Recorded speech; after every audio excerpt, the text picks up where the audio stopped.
Buenas tardes, Bitcoin. Bienvenidos a más Bitcoin para Pobres. Como siempre, de Bitcoin, criptoactivos, tecnología y el futuro. Bitcoin para Pobres también es un libro, disponible en Amazon. Si lo queréis gratis en PDF, lo veis aquí abajo en los comentarios. No sea consejos financieros, sea educación y entretenimiento. Bueno, lo que está pasando, hay un poquito, estamos en neutro, pero un poquito más de miedo que ayer. No sé muy bien a qué se debe. Y el precio, pues, va haciendo altibajos, pero está ahí en la zona, está subiendo entre 26 y 27. Ahora mismo estamos en 26.900, casi 27. Bueno, pues sigue después de la cagada de Ledger, ¿no? Que dijo que iban a restaurar la semilla, la frase semilla en la nube. Entonces han recibido un ataque brutal por parte de los maximalistas de Bitcoin y con razón. Entonces ahora pues ya no es una billetera fría recomendable, solo por ese movimiento, ¿no? Solo por esa decisión que han tomado, ¿no? Entonces, bueno, pues ahora el CEO ha salido e intenta defenderse, intenta decir que no hay puerta de atrás, que sigue siendo segura, que sigue siendo la Ledger de siempre y tal, pero una vez que se rompe la confianza es muy difícil recuperarla, ¿no? Entonces, esto le va a venir bien a otras, ¿no? Como a Trezor, Bitbox, Coldcard y otras que sí son código abierto y por lo menos Ledger, la duda que siempre ofrecía Ledger es que es de código cerrado. De código cerrado nadie puede ver cómo está escrito el código. Entonces, nadie sabe realmente, te tienes que fiar de la empresa. Mientras que Trezor, que yo he hablado alguna vez aquí, Trezor sí tiene un código abierto y estos miles de desarrolladores han estudiado el código y ven que no tiene ninguna puerta de atrás. Por lo tanto, es más segura. Bueno, aquí tenemos un gráfico de cómo ha ido el volumen de compra y venta de Bitcoin en diferentes países, ¿no? Y vemos que en algunos países como en Canadá, Australia, Estados Unidos, Reino Unido, Corea y Europa ha bajado. Ha habido menos volumen, ha sido un año, bueno, de momento pues han reducido, digamos, la cantidad de dinero que se trasiega, ¿no?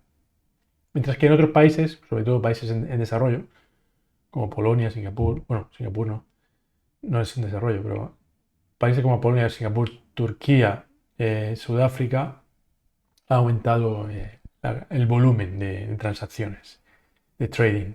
Pero sobre todo, y sorprende, es Japón. Japón ha subido mucho y se ha convertido en número uno en 2023 en volumen de trading.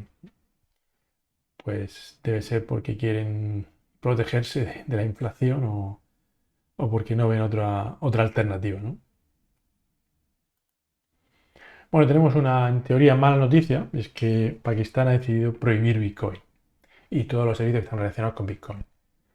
Bueno, esto primero hay que decir que es un anuncio que favorece a Bitcoin porque cuando un país como Pakistán, que tiene una moneda muy débil, una moneda fiat de las peores que hay, que no es ni el dólar, ni el euro, ni el yen, prohíbe Bitcoin es porque tienen miedo de perder el control, porque tienen miedo de que su moneda sufra de hiperinflación y se vaya al garete, ¿no? Entonces intentan atacar a la competencia para distraer un poco la atención.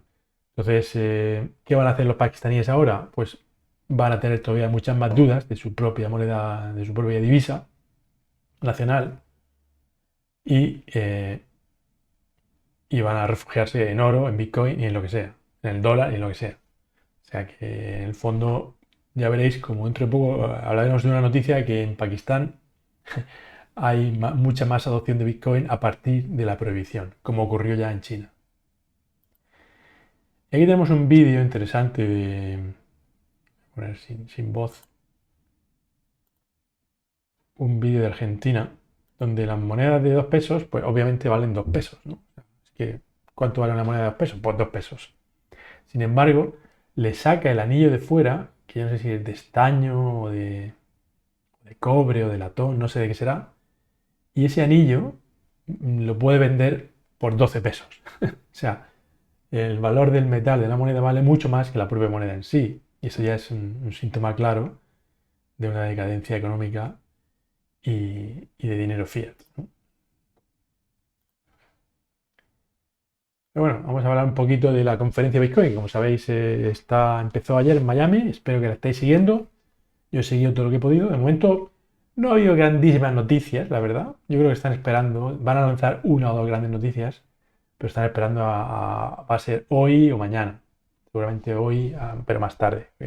Con el horario de Miami, pues son 6 horas más tarde. Pero bueno, este es el presidente de Indonesia y ha anunciado que ha anunciado una regulación favorable de su país para la minería de Bitcoin. O sea que este es un país que ya va a traer Bitcoin y va, digamos, a sentar las bases regulatorias para que los mineros se asienten allí. Y esto es, bueno, muy positivo, teniendo en cuenta que es un país bastante grande, bastante importante, con muchos recursos, mucha población y que está tomando mucho interés por el tema Bitcoin. No es la noticia que esperábamos de Indonesia, pero quizás llegue otra. Quizás llegue otra más tarde hoy o mañana. Y bueno, y además en la conferencia de Bitcoin, pues resulta que aparte de Michael Saylor y Alec Klassen y toda esta gente, hay dos candidatos a la presidencia de Estados Unidos. Uno es Robert Kennedy y el otro es Vivek Ramaswamy. Ramaswamy, o como se llame. Yo no sabía que este era presidente, que era el candidato. Pero bueno, está en la conferencia Bitcoin, la conferencia más grande de Bitcoin que hay en el mundo, que es la de Miami, y son candidatos a la presidencia de Estados Unidos. Esto ya te dice que Bitcoin ya no es una cosa marginal, no es una cosa de locos, no es una cosa de frikis, sino que ya es una cosa que los políticos más importantes del mundo ya tienen que prestar atención a esto.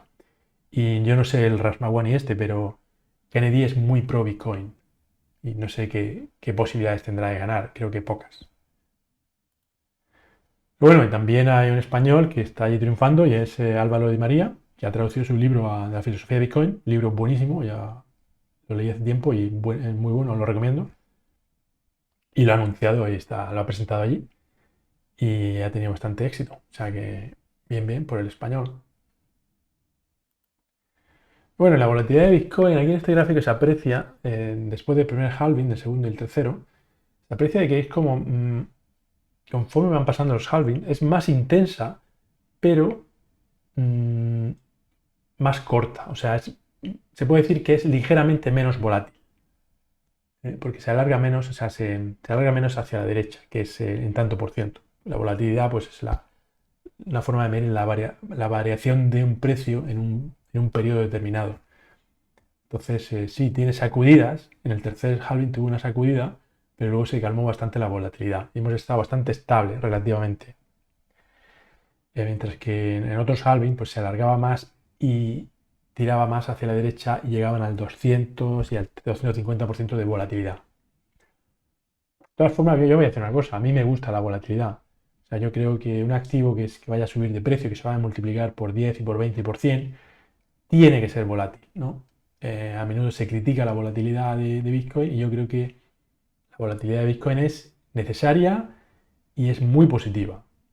El oro no es volátil y por eso lleva 10 años sin moverse el precio. Bitcoin es volátil y por eso se ha multiplicado por 7, ha incrementado su precio en 7 millones por ciento en 10 años. Bueno, y aquí hay un gráfico muy interesante, ¿no? Que divide las clases, ¿no? Entre los pobres, la clase media y los ricos, ¿no? Y te dice, ¿por qué necesitan estas tres clases Bitcoin? Bueno, pues los pobres lo necesitan porque necesitan tener derechos de propiedad. Recordemos que los países que son pobres y la gente que es pobre es porque no tiene el derecho a conservar una cosa que sea suya. En Corea del Norte, en Zimbabue, en Venezuela y en muchos otros países de África, no tienes derecho a tener nada. Tienes una cuenta en el banco, te la confiscan, te la bloquean. Tienes una casa, el gobierno te la expropia. Tienes un coche, te lo quitan, con cualquier excusa, con cualquier motivo. O sea, si no tienes derecho a la propiedad privada, no puedes empezar a ahorrar de verdad, no puedes empezar a acumular y dejarle algo de riqueza a la siguiente generación. Por lo tanto, tú y tus hijos y tus nietos van a ser pobres. O sea que los pobres necesitan derechos de propiedad y el mejor activo que defiende los derechos de propiedad es Bitcoin. Pero eso también coincide con los ricos. Los ricos tienen mucho dinero y tienen muchas propiedades y necesitan protegerlas. Porque a veces también ocurre que los ricos pues, están en el país equivocado y les confiscan todo, ¿no? Pero también los pobres necesitan tener una tecnología de ahorro. Una tecnología de ahorro quiere decir que tú puedas meter tu dinero en un activo y que ese activo bueno, realmente sirva como ahorro. Que sirva como ahorro quiere decir que luche contra la inflación, que no se pierda como el dinero fiat. Tú puedes ahorrar todo un montón de millones en bolívares venezolanos y no tienes nada. Tienes que ahorrar en oro, tienes que ahorrar en propiedad, en vivienda, tienes que ahorrar en Bitcoin. Eso necesita la clase pobre, pero también la clase media. La clase media, además de eso, necesita tener poder invertir en algo que merezca la pena, ¿no? Algo que suba, tipo bolsa, tipo bienes raíces, tipo Bitcoin. Entonces ahí coincide con los ricos. O sea que en esta intersección de los tres está Bitcoin. Y bueno, la adivinanza de ayer la ha adivinado Alexis. Habéis contestado poquito, solo Alexis, y ha acertado. Enhorabuena. Y ha acertado, yo creo que no habéis contestado más porque os parece demasiado fácil, ¿no? Demasiado obvia. Pues efectivamente es el bloque génesis bloque génesis de Bitcoin. Primer bloque, el bloque cero. Y aquí está en el hexadecimal, digamos, lo que estaba escrito en ese bloque. Y le falta, en la derecha, le falta poner el artículo ese del Times que decía que se metía con el rescate a la banca en Inglaterra, en el Reino Unido. Bueno, y la adivinanza de hoy es un poquito más compleja, ¿no? Vamos a ver. Esto, por eso os enseño de vez en cuando Python, porque que me gustaría que aprendierais a programar, o por lo menos a leer. Yo no soy programador, pero yo leo un script en Python y casi siempre entiendo lo que está pasando. Y luego, al entender lo que está pasando, podría cambiar cosas, podría cambiar parámetros y hacer algo que yo quisiera, ¿no? Entonces, esto no está en Python, esto está en C, que es el programa que Satoshi Nakamoto utilizó para programar Bitcoin. Y aquí, en concreto, define una clase que es el subsidio de bloque. Entonces, define una serie de parámetros como un integer, que es la altura de bloque, una constante, que es el consenso, y los halvings, ¿no? Te dice cuando vienen los halvings, ¿no? Pero bueno, aquí de entrada podemos ver dos cosas que son muy, muy evidentes, ¿no? Y es que los halvings dejarán de ocurrir cuando lleguen a 64. O sea, es que según esto va a haber 64 halvings. Y recordemos que los halvings ocurren cada 210.000 bloques, como dice aquí, que es cada 4 años. O sea, según esto, y esto es escrito por Satoshi, el creador mismo de Bitcoin, son 64 halvings, ¿no? Y el subsidio original eran 50 Bitcoin. Y luego, efectivamente, con los halvings se va a ir dividiendo por 2 cada 4 años. Y por eso ya estamos en 6,25. El año que viene pasará a 3,125. Pero aquí hay una pequeña discrepancia, porque es una fórmula que os he puesto muchas veces, de hecho la utilicé como adivinanza ya en su día. Yo tengo por ahí alguna camiseta con esta fórmula. Fijaros, aquí dice 32. Aquí, según esta fórmula, está diciendo que los 210.000, las 50 monedas que se dividen por 2 elevado a i, cuando i es de 0 a 32. Según esto, los halvings son 32. Según esto, los halvings son 64. ¿Por qué? ¿Por qué hay esta discrepancia? ¿Quién tiene razón? ¿El programa que hizo Satoshi Nakamoto o esta fórmula que se ha utilizado en muchas camisetas? Hay una de las dos que está mal, hay una que está bien, o están bien las dos. Esta es un poco la adivinanza del día. Y es bastante compleja, ¿eh? Yo no estoy seguro que sea la respuesta, pero quería escuchar vuestra opinión. Bueno, chicos, esto es todo lo que tengo por hoy. Muchas gracias por el vídeo. Acordaos de retuitear, compartir, comentar, darle al like. Y nos vemos mañana a la misma hora.